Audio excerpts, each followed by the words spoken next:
Oi, aqui é a Ju e eu voltei para falar um pouquinho sobre as últimas leituras que eu fiz. Na verdade, não foram muitas, mas também não foi esse miserê todo, então vamos lá. Eu tô trabalhando pra caramba, a vida tá corrida, a gente já tá quase, sei lá, no final do ano, né? E eu não consegui fazer os vídeos que eu queria fazer, então eu vou começar de algum lugar.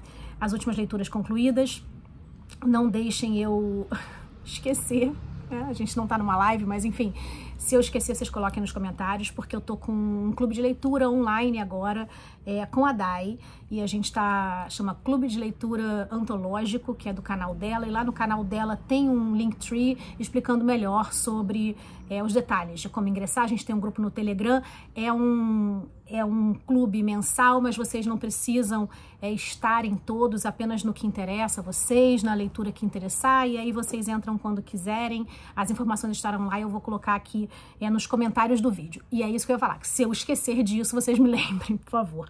Caso tenham interesse em participar com a gente, eu vou falar qual vai ser o livro desse mês de agosto. As leituras concluídas. Eu fiz muitas leituras boas, assim, né? E eu, obviamente, estava naquele momento de começar muita coisa e não conseguir continuar, sabe? Assim, é muito legal, mas por alguma razão, que nem série que você começa e tá achando bom, mas não continua. Eu tava assim muito com livros. E aí, por indicação da Aline Aimee, que todos vocês que me seguem conhecem a Aline, né? Claro, mas de qualquer maneira, ela também, por sua vez, recebeu essa indicação da Jubrina, que é uma amiga nossa que tem um canal incrível, tem um Instagram maravilhoso, ela resgata autoras esquecidas e tem um clube de leitura sensacional, assim, ela tem umas impressões muito, muito relevantes sobre essas mulheres, então vale muito a pena. Esse livro que a gente colocou no Leia Mulheres foi A Parede, da Marlene Haushofer, e ele se passa nos Alpes austríacos. É aquele tipo de livro que você tem alguma dificuldade de explicar. Ele parece uma coisa, mas se desenvolve de outra maneira. Isso alegra algumas pessoas, surpreende algumas pessoas, e outras pessoas simplesmente não gostam. Eu li uma newsletter, não vou dizer de quem, enfim, por questão de privacidade, eu não sei se a pessoa autorizaria, mas de qualquer forma falando sobre não ter gostado, né? Sobre todo mundo agora ficar, nossa, você vai adorar esse livro, porque é um livro que ficou muito tempo sem ser falado, né? É um livro que foi publicado nos anos 60 e é de uma autora austríaca, por isso se passa nesse lugar que ela conhecia muito bem. E a Marlene vai fazer algo como uma distopia, mas ele te fala tudo desde o início, porque ela está escrevendo falando retrospectivamente sobre o que ela tem passado, assim. E é uma premissa muito interessante, mas você acha talvez que pode te dar algumas respostas que simplesmente ele não te dá, e isso é o mais interessante do livro, né? Porque o livro, ele se transforma numa narrativa extremamente introspectiva e de contato consigo mesma. O que acontece? De dentro para fora, né? Parece que ela tá olhando, contando para ela quase como uma narradora onisciente, né? Onipresente em todo aquele ambiente, que na verdade é o que está acontecendo. Ela tá em total contato, em total, assim, conexão com esse ambiente que ela vive, porque ela acorda um belo dia, ela está na casa do marido de uma prima, e ela acorda, eles vão sair, eles saem para fazer alguma coisa na cidade, não retornam, ela acorda de manhã, o cachorro aparece, e aí eles não aparecem, ela começa a ir atrás e descobre uma parede invisível, da qual ela, inclusive, ela colide com essa parede, né? Uma parede que ela não consegue entender, obviamente, por que tá ali, o que aconteceu, quem colocou. Está num contexto de Guerra Fria, então, obviamente, que ela fala, será que os inimigos, o que aconteceu? Porque do outro lado da parede tá tudo totalmente imóvel, né, estanque. Tem cenas muito interessantes. O vizinho, por exemplo, tá bebendo água, parou assim, ó, sabe assim, pegando uma água da nascente. E as pessoas estão, enfim, totalmente imobilizadas e aparentemente mortas. E a partir daí, ela precisa conviver com ela mesma, com o nada, com a natureza e com alguns animais que ela acaba encontrando por ali.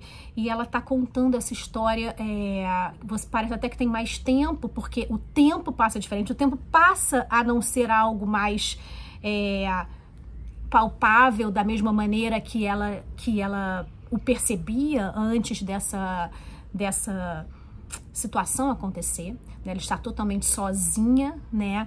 E ter que, então, cuidar de si, e o cuidado com esses animais acaba sendo um motor para que ela tenha um pouco mais de sentido para viver tão sozinha e sabendo que as coisas que ela tem, esse marido da prima, ele nesse mesmo contexto de Guerra Fria, ele acumulava, né? Ele armazenava coisas, principalmente comida, enfim.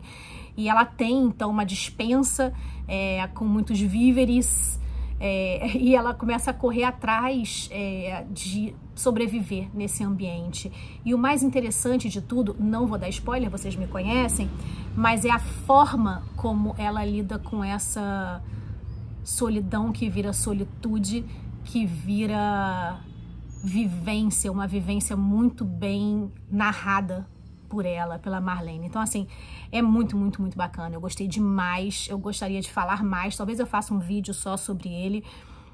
E é um livro que simplesmente foi escrito nos anos 60 e só reapareceu agora pela editora Todavia. E que bom que eles publicaram, porque é realmente um livro muito legal, assim. Agora, essa newsletter que eu li falou que, assim, é um livro sobre nada, sobre o cotidiano, sobre nada acontece, isso me cansa um pouco. E, assim, eu entendo perfeitamente, porque acabei de ler um livro que é exatamente a mesma coisa, eu não gostei, mas esse aqui eu achei que realmente veio de uma maneira magistral falar sobre isso, assim. Falar sobre a questão de um certo isolamento e afastamento de tudo aquilo que era humano, né, que são as construções, né, as interações humanas, como é que elas são construídas, a forma de você demonstrar algumas emoções, como isso muda, o próprio autocuidado, a vaidade, né, como ela consegue narrar muito bem o afastamento dessas questões que a gente considera tão, assim, essenciais para uma certa convivência e que ela não precisava mais realizar a partir do momento que não tinha mais nenhum outro ser humano no entorno. Então, assim, é muito interessante, muito interessante. Eu espero talvez fazer um vídeo realmente sobre ele, porque vale muito a pena. Então, A Parede, livraço. Depois, eu li um outro livraço que eu tava um tempão para ler e achei numa barraca de rua, né, num sebo, que é Um Mês no Campo, que é outro livro super, assim, pouco falado, né? É um livro super fininho também, a gente lê de uma sentada. E outro livro sobre o nada, assim, sobre o nada, não tem grandes acontecimentos, não tem acontecimentos monumentais, assim. Esse, então, é o típico livro que você, num dia chuvoso, pode sentar com o seu chazinho e com a sua lareira virtual, né? Porque a gente mora no Brasil, para lê-lo, assim, porque é um livraço, e se eu disser para vocês sobre o que é, vocês vão ficar, mas como, não consigo muito bem captar como é que esse livro pode ser tão bom, e é muito difícil, porque eu não tenho como dizer para vocês, é simplesmente a narrativa que é muito boa, né? A história em si, ela não acontece nada realmente, assim, ela não tem exatamente a ação, né? Não existe ação, existe observação, existe rotina e existe essa introspecção do personagem principal, que é o Birkin, né? E ele é chamado, ele é um ex-combatente da Primeira Guerra. Esse livro se passa em 1920, ele foi escrito em 1980, por um autor um tanto quanto misterioso, que também aumenta mais essa ambiance, né, em torno da obra, que você se confunde um pouco o que é a história de o que é o autor, o que está acontecendo ali. Mas numa pequena cidade em Yorkshire, esse cara é chamado para uma igreja onde foi encontrado um afresco medieval que ele vai restaurar, que é do juízo final, né? Então, assim, ele é um cara super duro, ele tem um casamento desfeito, E é uma cidadezinha daquelas que tem, sei lá, 3 pessoas e uma rua principal, assim, e é sobre essas interações, é sobre uma devoção, uma apreciação, né, da arte por ela mesma, assim, e dentro dele tem um pouco de investigação, o que era possível fazer naquela época sem nenhum dinheiro, né, quase sem nenhum, um pós-guerra, um tanto quanto, como é que eu posso dizer, assim, as pessoas estão muito sem recursos mesmo, assim, então sem colocações, né, profissionais ainda, assim, elas não conseguem os empregos, elas precisam sair para trabalhar onde tiver trabalho, né, então é muito interessante porque você tem uma relação desse cara vindo de fora, que também é um observador dessa cidade pequena, contando também de maneira, ele conta em retrospectiva, assim, do que aconteceu desse tempo, desses meses, eu acho que um pouco menos de um mês, talvez, ou um mês que ele ficou, óbvio que o título é Um Mês no Campo, gente, eu aqui menos de um mês, é um mês. E ele passa exatamente, parece mais, mas a forma como ele começa a ver, e aí obviamente que o clérigo local fala assim, eu não queria que isso aparecesse esse afresco, porque está na verdade na herança, né? Na herança não, está no testamento de uma daquelas senhoras, enfim, aquelas antigas ex-nobres, né, que ainda existem naquela região, que ela deixa então parte da herança que só vai ser liberada para doação se esse afresco for descoberto. E não só isso, um antepassado dela também, que foi excomungado, um outro personagem precisa encontrar o local de sepulcro dessa pessoa, o que é absolutamente impossível, né, assim, depois de... com nada, né? Então, assim, teve um filme que foi feito em 1987 com o Colin Firth e com Kenneth Branagh. Eu ainda não vi, mas eu quero muito ver. E é um livro, assim, sobre o nada maravilhoso, assim. Sabe aquela... Você lê um parágrafo e fala assim, puxa, que coisa bem escrita, sabe? Assim, que coisa bem escrita. Assim, Um Mês no Campo. É um livro também que eu nunca ouvi quase ninguém falar, poucas pessoas falam sobre ele aqui.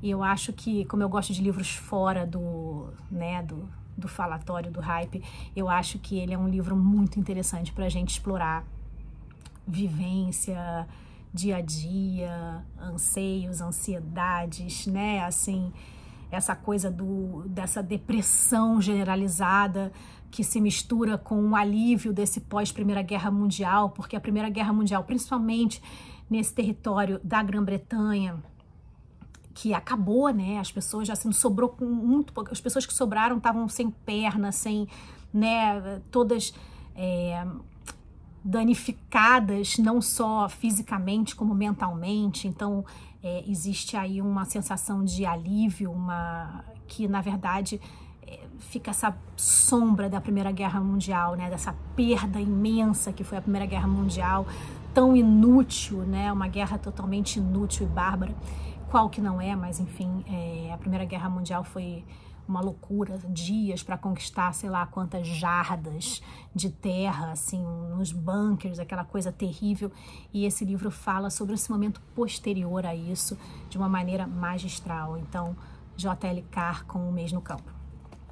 E aí, nessa mesma toada, eu sempre, quando eu leio um bom livro, me dá uma certa ressaca literária, e aí eu fico assim, batendo cabeça, né, como eu já falei com vocês, começo e não desenvolvo, e aí eu pego alguns livros que me distraem e com certeza me fazem voltar para a vida de leitora, que geralmente é um romance policial ou algum romance daqueles meio assim, de caráter bem duvidoso, sabe, assim, uma certa sacanagem e tal, assim, eu faço isso, eu já falei isso pra vocês, mas é bom sempre repetir, porque somos humanos, né, temos sentimentos humanos.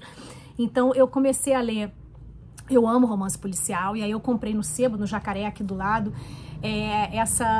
uma profissão muito perigosa, e eu acho que a Companhia das Letras, naquela coleção de romances policiais deles, eu acho que o título é Um Trabalho Inapropriado para uma Mulher, que é o título em inglês mesmo, né? An Unsuitable Job for a Woman. E esse livro da P.D. James, eu não sabia, e eu acabei descobrindo que é a única, esse e mais um, são os dois únicos romances que tem como protagonista a investigadora, a mulher Cordelia Gray.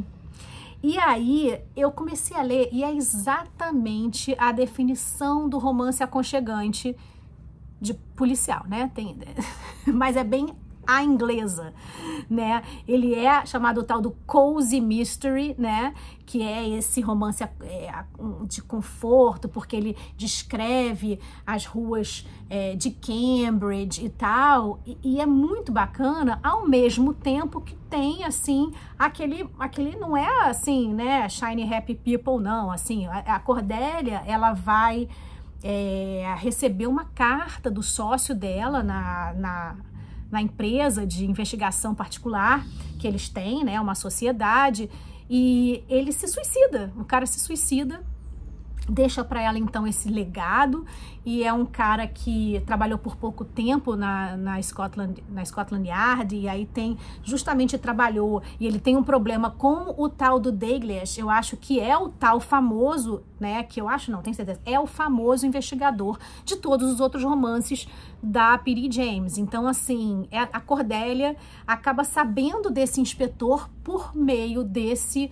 amigo dela que se suicida, né, e tem uma relação de certa apreciação, mas de muito mal resolvido com esse inspetor, que vai ser o cara que vai protagonizar todos os outros romances da P.D. James policiais. Eu acho que são todos, eu não sei se ela tem outro investigador além desse cara, que é o Dalglish, né? Dalglish, não sei. E esse livro aqui, então, ele vai ser por um acaso, procuram esse cara e ele se suicida e acabam dando a chance, então, para Cordelia investigar, né? E aí eu fiquei pensando, por que será que ela só fez esse e esse aqui? São capas maravilhosas, né, gente? Anos 80, a melhor coisa que tem. Quando você... né? Olha essa capa, coisa linda. Mas, enfim, edições de sebo, amamos. E aí, por que ela só fez esses dois com a Cordelia Gray? Porque foi tão legal, assim, eu não vou dizer nada sobre esse aqui, porque tem aí uma coisa meio... um mistério, é muito curtinho, então eu não quero dizer nada para não perder a graça, porque romance policial não dá pra você dizer nada, né, a não ser divirta-se, porque é muito gostoso. E você também, eu queria chegar em casa logo pra ler, chegar em casa que eu digo, poder parar pra ler, né? E aí eu pensei, por que ela só fez esses dois? E aí, lendo esse aqui, ela tem, e aí eu comecei a ler o outro que tem o Dalglish, que é A Morte no Seminário, né? Então, assim, aí eu percebi, quando eu comecei a ler esse, que é o segundo da Cordelia, segundo e último, com 10 anos de diferença, acho que é 1972 e 1982, eu comecei a ler esse aqui e comecei a perceber que esse aqui, que tem uma voz narrativa completamente diferente do Dalglish, que é o que ela estava acostumada a fazer, e é por isso que é tão legal, a Cordelia Gray é outra personagem, que obviamente sempre, por isso que é uma profissão muito perigosa para uma mulher, sempre falam, isso aqui é uma profissão muito perigosa para uma mulher, por isso que é o título, e aí ficam sempre duvidando da capacidade dela por ela ser mulher investigadora. E aí eu fui ler o segundo, eu comprei imediatamente também no mesmo sebo, no Jacaré, e quando eu comecei a ler, eu vi que, na verdade, esse tom maravilhoso que ela tem aqui, ela simplesmente não faz aqui. Esse aqui, por que ela parou de escrever? Fontes de Lindóia da minha cabeça, né? Lindóia, São Lourenço, Caxambu, Passa Quatro. Eu acho que esse aqui já não me pegou tanto quanto esse aqui. E não é pela extensão do romance, é simplesmente porque ela começa a escrever exatamente como ela escreve os outros. E aí você perde um pouco daquela forma com que você tem a narrativa da Cordelia.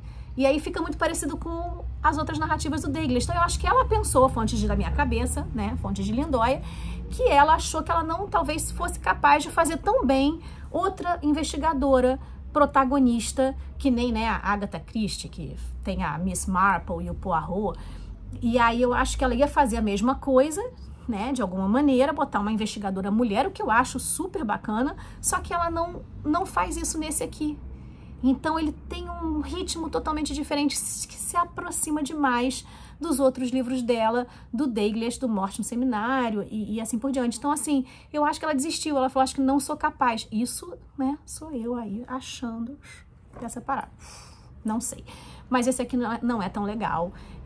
Eu não foi impressionante. Esse aqui foi assim, me trouxe de volta da ressaca literária. Eu falei, ai, que bom, vou guardar esse aqui para uma outra ressaca. Mas aí não aguentei, comecei logo e parei, assim. Então, eu trouxe esse aqui para falar disso porque, né, eu falo pra cacete. Então é isso. Outro livro que eu li é o livro eu fui num evento com a Conceição Evaristo, com a Eliana Alves Cruz, que foi um super evento no Palácio do Catete, muito bacana, uma palestra que elas deram juntas, e eu comprei lá, com autógrafo, né, esse aqui, que é um livro que eu tinha, o Água de Barrela, e eu já li O Crime do Cais do Valongo, mas esse aqui eu não tinha lido. E tem esse título lindo, né, Nada Digo de Ti que em Ti Não Veja. É um livro curtinho, é um romance histórico, e assim, eu acho que ela entrega bastante para muita informação a partir de um livro tão curtinho, né? Assim, a Eliana fala muito bem, eu acho que ela vende o peixe dela super bem, ela tem uma desenvoltura para falar, ela é jornalista, né? Então eu acho que ela tem também uma paixão pela literatura e uma correria para fazer muito livro. Ela mesma disse que ela começou muito tarde, né, a fazer o que ela realmente queria fazer. Então ela escreve muito, é uma escritora muito prolífica. Então, assim, por um acaso, a gente teve o Leia Mulheres deste livro aqui, desculpa, bati aqui, deste livro Mau Hábito. E a gente estava falando assim, quais os livros que a gente pode falar que tem mulheres trans, etc. E eu, sem saber, né, coincidências da vida, peguei esse daqui para ler, e tem uma personagem trans, isso no século XVIII, né? Então, assim, é um livro que vai trazer uma história da Vitória, que tem também uma ligação muito forte com as famílias mais importantes daquele momento aqui no Rio de Janeiro, e são as famílias dos Gama e dos Muniz, são duas famílias. O Felipe é prometido para a Sinhaninha, que é a Sinhá Aninha, da outra família, né, os Gama e os Muniz, e são cristãos novos. Então vocês veem que está armado aí a confusão quando eles são as famílias, essa família que domina, né, como sempre, estados do Brasil dominados por famílias, até hoje temos, não é mesmo? E aí vem aqui um inquisidor fazer uma das visitações do Santo Ofício, né? Que é realmente, e é isso que eu acho bacana da Eliana, porque ela se esforça muito em trazer pra gente essa história do Brasil romanceada, que eu já falei isso sobre o Alberto Mussa, que eu amo que ele faz isso, e eu acho que isso é muito pouco feito, muito pouco explorado pela gente, assim. Eu fico danada quando eu leio um romance, e aí se passa, sei lá, nos Estados Unidos, sabe, assim, tipo, a gente tem tanta história, o molde fica tal e qual, romances estrangeiros, quando a gente tem história pra caramba. Poucos são os romances, por exemplo, eu falei isso no livro do Mussa, no vídeo do livro do Mussa, a Primeira História do Mundo, como tem nada quase de romances, por exemplo, sobre os povos originários. Você tem histórias incríveis, os 7 povos das missões, assim, você tem, enfim, uma gama. E aí eu falei também a mesma coisa com a Diná Silveira de Queiroz, com a Muralha, que você precisa cavar para ter, e até hoje a gente não tem isso, assim, até os nossos romances contemporâneos, sabe, também estão muito nessa onda da autoficção, né, e aí, enfim, esse livro aqui vai falar sobre o Felipe, que é dessa família trilhardária, prometido para a Sinhaninha, para a Sinhá Aninha, que tem uma relação com a Vitória, uma mulher trans, ex-escravizada, que consegue obter sua liberdade, você vai saber como. Então esses cristãos novos estão preocupados, essa família está preocupada com essa visitação. Eles começam a receber ameaças de essa coisa própria da delação premiada mesmo, que havia, assim, um período específico que o Tribunal de Santo Ofício abria para essas delações. Então eles começam a ficar em pânico e a história vai se desenvolvendo, acaba entrando também outros personagens que vão, por exemplo, para as Minas Gerais, e aí fala sobre as questões das Minas. De novo, em um romance muito pequeno, você vai pegando aí informações muito importantes da nossa própria história, que foi a barbárie, né, e o genocídio nas Minas, que eram escolhidos escravizados que fossem baixos para poder entrar, e crianças, e que lá dentro, naquele ambiente sufocante, quando eles não morriam por, enfim, soterrados, deslizamentos lá dentro, obviamente, né, porque você ia abrindo com, né, a pedrada, e aí saía aquela poeira, eles botavam uns pássaros, por exemplo, quando os pássaros não estavam a morrer, eles tiravam os escravizados, né, e aí aqueles que ficavam cegos, ficavam surdos. E aí, obviamente, você tem leis maravilhosas, né, tipo a lei do sexagenário, maravilhosas no sentido de que se você já tinha um escravizado idoso, ele seria um custo para você sem nenhum retorno. Então vamos libertar, né? Vamos liberar e vai ficar na rua, né? Como aumentava então essa população em situação de rua, já doente, etc, né? Aqueles que conseguiram sobreviver, porque a sobrevida era mínima. Então a Eliana entrega tudo isso aqui nesse romance pequenininho. Então eu acho que vale super a pena ler a Eliana, além de ser uma pessoa formidável, assim, ela é uma pessoa muito ativa, fala muito bem, vale a pena vê-la falar, ouvi-la, né? Vê-la e ouvi-la. Então eu indico super esse livro aqui para vocês. Lemos O Mau Hábito no Leia Mulheres do mês passado. Exatamente julho, né? Foi o Leia Mulheres de julho. Esse livro foi dado por uma participante do Leia, que é muito querida. Ela me deu de Natal. E eu já tinha lido, e aí eu consegui botar no Leia, porque a gente precisa saber mais dessas histórias. A Alana Porteiro é espanhola, tem a minha idade, não vou dizer qual, vamos dizer, digamos assim, podemos ter nascido no final dos anos 70. Então, é medievalista como eu, né? E muito ativa, escreve muitas matérias, muitos artigos, milita muito sobre a causa trans. Então eu acho que é uma escrita que, se eu posso dizer alguma coisa importante sobre ela sem dar nenhum spoiler, é muito afetuosa, é muito terna. A escrita dá vontade de você ser amigo da Alana, né? Você se tornar amiga dela. Então traz aqui a vida de uma menina que nasce num corpo que ela não se sente confortável, pertencente a esse corpo. Ela tem essa consciência, mas mora num bairro proletário nos anos 80, né? Nasce aí no final dos anos 70, cresce nos anos 80 como criança nesse bairro que a heroína está tomando conta, as drogas estão tomando conta, e chega produtos da pior qualidade, não da melhor qualidade, mas assim, tem uma diferença, né, entre as drogas que circulam em ambientes de pessoas ricas e pessoas mais pobres.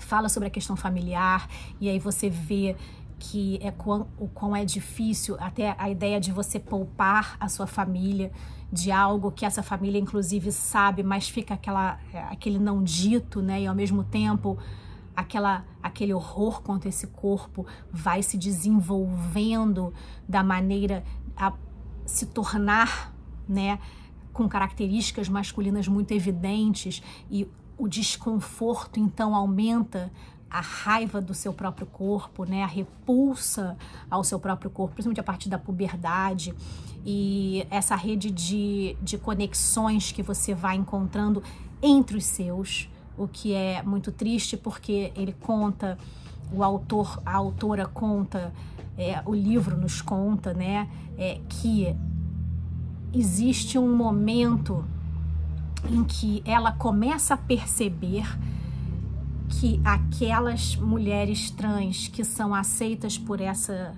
comunidade são aquelas que precisam ser perfeitas, precisam ser aquelas totalmente subservientes e cuidadoras e que ficam quietinhas. Eu já ouvi muito isso, né? Eu não tenho preconceito, mas cada uma entre quatro paredes faz o que quer, ou seja, você pode ver casais heteronormativos se beijando ou de mãos dadas, mas, enfim, homoafetivos ou casais trans não podem, né? Você tem que ficar quieta, não fazer as coisas escondido, né? Porque aí é demais para aceitação das pessoas. Então, são todos esses relatos que fazem de Mau Hábito um livro não só muito terno, muito visceral, assim, e não é algo que te faz, como é que eu posso dizer? Ele não tem nenhum exagero, sabe? Assim, ele não é apelativo nas cenas que contém alguma violência, porque sempre tem, né? E, ao mesmo tempo, ele consegue fazer isso, esse livro consegue trazer pra gente informações muito interessantes sobre a sociedade, sobre as pessoas que não se sentem pertencentes ao corpo que nascem, e isso... E aí a gente falou sobre isso no Leia, né? Como é difícil, porque ou as pessoas têm repúdio, ou as pessoas têm tanto medo, assim, digamos, de... Ai, eu não sei como lidar com essa situação, o que aumenta a solidão das pessoas trans, né? Porque ou elas são combatidas, ou elas são deixadas sós, assim, né? Elas se sentem muito sós. Então, isso é muito triste, assim, porque a solidão a questão pessoal já é muito difícil, né? A questão de dentro de você não conseguir se conectar, né?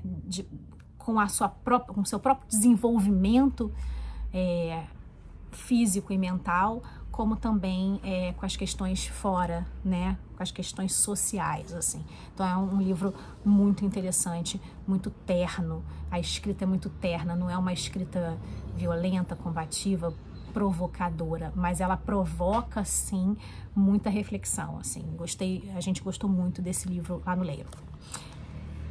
E aí, minha gente, para o clube, o nosso primeiro clube do livro, né, do antológico que eu tô fazendo com a Day, a gente leu, ela releu, já leu várias vezes, e eu li, então, 100 Dias Entre o Céu e o Mar, do Amir Klink, na mesma toada. Eu li o Nós, da Tamara, porque não tem como, né, a Tamara é muito ativa nas redes sociais, e a gente foi a Paraty e comprou esse livro lá, e eu estava em Paraty lendo esse livro, o que tornou a experiência muito melhor, né, obviamente, e o nosso primeiro encontro do Clube do Livro teve questões que se repetiram em relação a justamente quem é esse homem, assim, né, o que leva alguém a, de maneira tão assim, como é que eu posso dizer, cuidadosa, né, e disciplinada, conseguir num momento que não tinha GPS, não tinha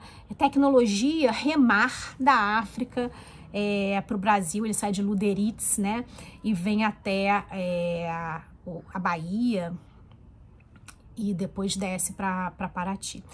E aí é um relato muito bem escrito, né? Porque eu não tenho muito interesse nas questões técnicas, particularmente. É que nem quando a ficção científica é muito dura, eu não tenho muito saco para essas coisas muito... Então, assim, eu sou assim, quando eu leio o que me interessa, e aí o resto que meio que passa, eu leio diagonal. Assim, eu vou passando, mas não é muito sobre isso, né? É sobre a gente saber que existem pessoas que nascem, a pessoa é para o que nasce, sabe? Eu acho que oportunidade, lugar certo, hora certa, dedicação, prática, e o Amir, ele consegue planejar dessa maneira, não sem muitas coincidências, e a gente falou sobre as coincidências, era muita questão para mim de uma espiritualidade no sentido assim, de umas histórias de mar, histórias de marinheiros, histórias de pescadores, e eu acho que tem muito a ver com pessoas que lidam com a natureza muito diariamente, né, muito próximo, e sentem que a natureza é algo tão assim magnânimo, tão incontrolável, que parece que é algo sobrenatural, assim, né? Então eu acho que ele tem muito essa maneira de contar a história, que não é uma religião específica, mas tem uma espiritualidade que acredita em sinais e de alguma forma, mas de uma maneira muito bem humorada. Então eu acho que essa parte do Amir Klink é muito importante, porque senão seria um livro, talvez, como a gente já falou, de relatos de viagem, muito de aventura e uma coisa que talvez fuja um pouco do meu interesse, mas não, ele tem uma maneira de contar que traz essa ideia de que você acredita realmente que ele tá feliz fazendo aquilo, sozinho. Sabe assim, aqui eu vou descer hoje para limpar o casco, mas pode passar o tubarão que arrastou sempre. Se tivesse um tubarão aqui, eu nunca botaria meu pé, sabe assim, imagina se aliás, eu não faria isso nunca, né? Nem daqui até, sei lá, Copacabana, até o final de Copacabana, entendeu? Eu não faria um troço desse. Mas ele faz assim, tem vezes que ele fica preso. Eu fui nesse barco, eu toquei nesse barco lá em Paraty. É desse tamanho. Tô falando da imensidão do oceano. E a gente vai descobrindo que também quando tem barcos maiores, brother, tipo, eles não te veem. Você pode estar lá e simplesmente os caras não têm como desviar de você. Você vai ser esmagado por um barco maior, sabe? E não tinha GPS, tinha nada. Quando, no entanto, então assim, a discussão foi muito boa. Eu tenho várias outras coisas para falar sobre ele. Talvez eu faça um vídeo sobre ele, não sei ainda, porque a vida tá corrida. Mas o humor dele ao mesmo tempo que, o que eu quero dizer, ele é um cara super sério, né? Quando você vê em algumas fotos. E aí, ao mesmo tempo, quando você lê, ele tem uma narrativa muito bem humorada, muito fluida, assim, o que traz o interesse daqueles que talvez não gostassem muito se fosse só alguém falando sobre uma travessia e as partes mais técnicas do barco, etc e tal, o que não é o caso. Ele é um cara realmente muito bom escritor, e ele não se vê como escritor, a gente falou sobre isso, eu não vejo ele falando que ele se vê como escritor, né? Também não gosta de ser chamado de explorador, porque ele não tá, o explorador, acho que para ele traz uma ideia de inconsequência, quando ele é um cara que se planeja muito, né? Aqui dentro tinha assim, sei lá, 150 refeições feitas por duas meninas da USP, dos estudantes da USP, que fizeram porque ele podia usar com água do mar, hidratar, e aí ele comia feijoada. Eu até hoje não entendo muito bem. Tem certas coisas que não entram na minha cabeça, né? Exatamente como, né? A parte física, química das coisas não entram na minha cabeça. Mas esse é um cara que consegue fazer com que você se interesse por esse tipo de história, e é mérito total dele, né? Total. Já a Tamara, ela fala muito bem, né? Ela tem uma interação com as redes sociais, ela é muito mais, ela fala mais uma língua que seria mais próxima da minha ou da nossa, enfim. Todas nós hoje, né, nessa interação com rede social, quando o Amir talvez não tenha essa mesma interação com redes sociais, obviamente não tem nenhuma, mas assim, ele dá muitas palestras, né? Ele faz, se eu colocar vídeos, tem vídeos, entrevista com Drauzio Varela, entrevista no Roda Viva do Amir, mas a Tamara, ela tem uma pegada muito mais contemporânea. É uma distância, um abismo do pai dela, principalmente geracional também. E ela tem uma prosa que às vezes tende para ser um pouco poética, né? Ela gosta de fazer uns poemas, etc. Não é muito a minha praia.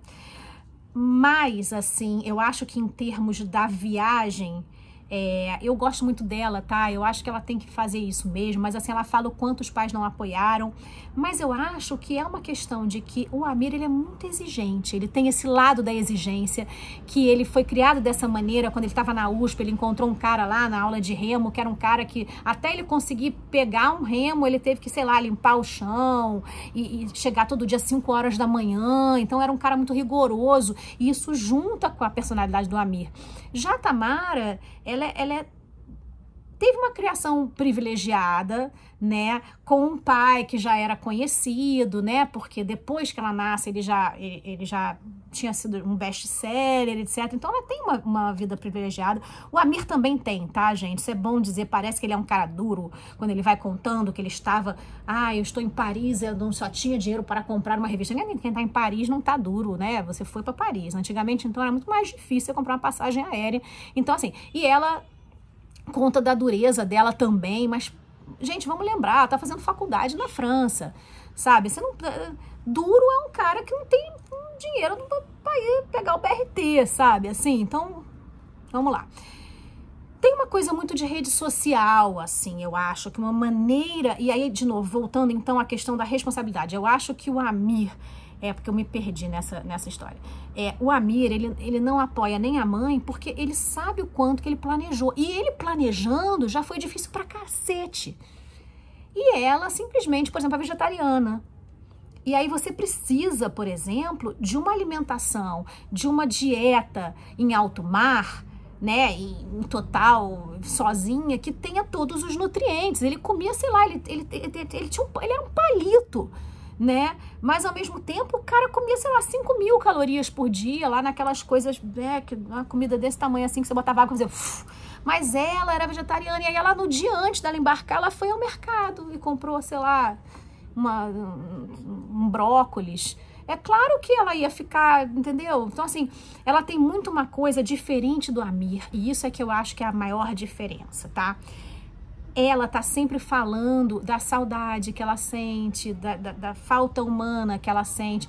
Quando o Amir não sente saudade, assim, claramente ele, inclusive, foge das pessoas. Quando ele quer chegar, ele diz que vai chegar num dia, chega no outro, porque ele não quer, ele quer chegar lá sozinho, entendeu? Então, aliás, uma pergunta que eu queria fazer a ele, né? Obviamente não farei, mas assim, e o Amir depois, né? Voltar a dormir na cama, como é que é? Com um travesseiro, como é que é, né? Mas ele tem uma coisa interessante, que quando ele leva as crianças, aí eu sei disso porque eu também li, e aí a gente sorteou no clube para uma participante, eu li Nada a Perder, não me lembro direito, vou colocar aqui embaixo os livros que eu citei, que ele um depoimento que ele dá, né? Dizem que é uma biografia do Amir, mas não é. Então, assim, ele dá um depoimento para uma pessoa. E é muito louco, porque eu não me lembro a editora também, a editora que eu não conheço.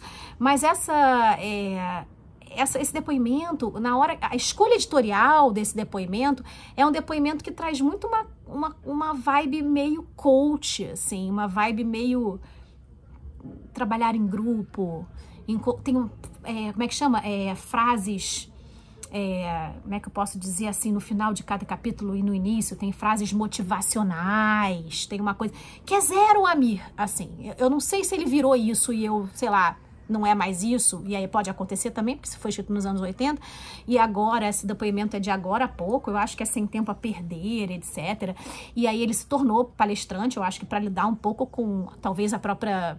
enfim, idade, né? Todos nós se envelhecemos, e aí você não pode mais pegar um remo e, sei lá, uma vela e sair lá da Antártida. Eu acho que tem um momento que você fica envelhecido, né? Não sei se é esse o caso, ele virou palestrante. E aí, eu acho interessante porque esse depoimento, esse livro não é o Amir, assim, e aí você quer conhecer o Amir, sei lá, você lê os livros dele, mas é muito ruim, tem uma vibe muito, muito Milagre da Manhã, sabe, assim, coletivo, aquelas pessoas chegam na empresa e, vamos conseguir, sabe, isso é uma coisa que eu tenho horror, e aí esse depoimento mas tem algumas coisas interessantes, quando ele dá alguns depoimentos, que ele fala que, num dado momento com as crianças, eles vão levar um grupo de crianças, não só as filhas, mas amiguinhos, pra Antártida. E aí ele fala assim, como é que eu vou levar um monte de criança num barco, né? E para um lugar que não é exatamente um lugar, assim, acolhedor no sentido, né, climático. E aí ele reúne as crianças, assim, e aí ele fala, olha... vocês têm que ficar parados, não pode ficar correndo, não pode cair. Porque se vocês caírem, o vento e tal, e até o barco fazer uma volta e eu conseguir chegar até vocês já morreram congelados. Então, nem das minhas filhas eu voltaria para pegar. Não vou pegar ninguém, se cair no mar, ficou. Então, assim, ele tem umas coisas, assim, que são talvez contraditórias, né? E eu falei isso no clube porque a esposa do Amir escolheu o Amir. As filhas não escolheram esse pai que... claramente prefere estar sozinho no meio sei lá, da Antártica, né? Não vendo nada além de um peixinho que ele conversa chamado Alcibíades, sabe? Então, assim, isso é um demérito? Não, né? A gente tem que talvez separar o autor da sua obra, da sua vida pessoal, né? Porque, assim, ele é um cara que é extraordinário no que faz. E ele é um bom escritor. A filha... Essa é a grande diferença. Eu acho que ela sente muita falta. Eu acho que ela tem uma questão ainda muito dependente das pessoas. Ao mesmo tempo, ela fala o tempo todo que ela sente saudade, mas aí quando ela chega ela não quer mais. Então, eu me lembrei muito de uma situação que eu li no Cartas a um Jovem Poeta, que ele fala que isso vem de dentro para fora. Você não pode resolver, fazer alguma coisa para resolver o dentro, né? Algo externo para resolver o interno. Que você precisa realmente amar muito aquilo. Aquilo precisa ser a sua principal motivação de vida, né? Você não, me parece que ela vai viajar para resolver questões de dentro dela. Dela com o pai, dela com ela mesma, dela com o que ela escolheu para ser. Enfim, eu acho que isso acaba sendo um impedimento para que a viagem flua da maneira como deveria, né? Como flui, por exemplo, as viagens do Amir. Esse pedaço, que é o Cartas a um Jovem Poeta, ele fala que é investigar, ele fala assim, investigue o motivo que o manda escrever, examine se estende suas raízes pelos recantos mais profundos da sua alma. Confesse a si mesmo, morreria se lhe fosse vedado escrever? Isso, acima de tudo, pergunte a si mesmo na hora mais tranquila de sua noite. Sou mesmo forçado a escrever? Escave dentro de si uma resposta profunda. Se for afirmativa, se puder contestar aquela pergunta severa por um forte ou simples sou, então construa a sua vida de acordo com essa necessidade.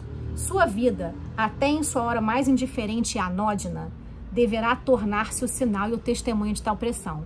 Aproxime-se então da natureza. Depois procure, como se fosse o primeiro homem, dizer o que vê, viva, ama e perde. Né?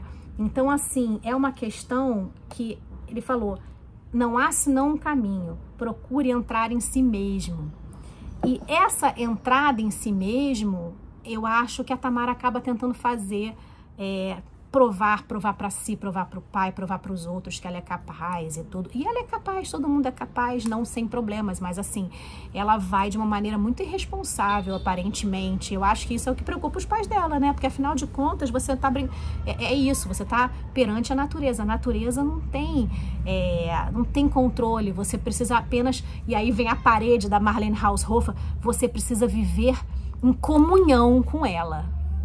Porque se você bater de frente, se você tem muita coisa que pode acontecer, né?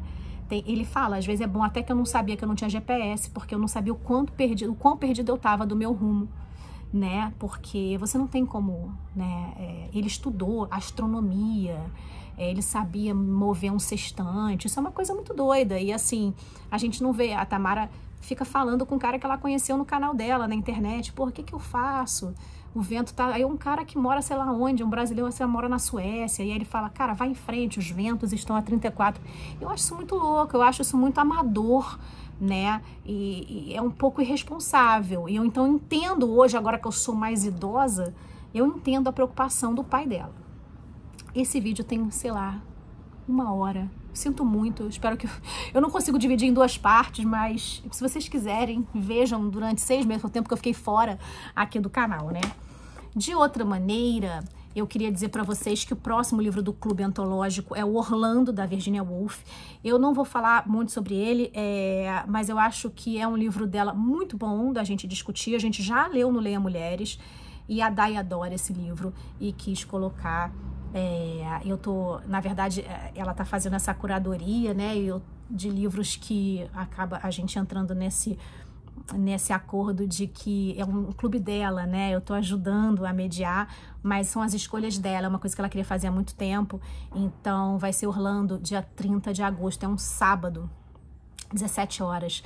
Então eu vou colocar aqui embaixo, quem quiser participar é muito convidado, muito bem-vindo. E para estar conosco, falar sobre Orlando, dia 30 de agosto. Eu gosto muito desse livro, eu gosto muito da Virginia Woolf. E aí, vou soltar uma última bomba, que eu não sou tão fã de Mrs. Dalloway, quanto eu sou dos outros livros que eu li da Virginia. Isso não é um demérito da Virginia, isso é um problema meu, é a minha vida de leitura, é a minha referência de leitura. eu sinto um pouco de dificuldade de conectar com a personagem. Eu sei que é uma denúncia daquelas pessoas que tinham que, enfim, viver daquela maneira cuja vida não tinha nada além de, né, arrumar a casa e arrumar as flores e vou lá comprar as flores. Eu sei, eu não estou dizendo que é nada, é maravilhoso, mas assim, não é um livro que eu amo tanto quanto todos os outros que eu li da Virgínia, e tanto não ficção como ficção. Então, quem quiser participar vai ser um prazer. E esse vídeo era pra ter, né? Eu falei lá atrás, no início, se eu pudesse cortar, se eu soubesse cortar, eu cortaria a minha própria fala, na qual eu disse que eu falaria sucintamente, né, sobre os livros. Mas eu acho que se eu tivesse feito vários pequenos vídeos, teria sido melhor do que fazer um de 1 hora. Mas é isso, galera.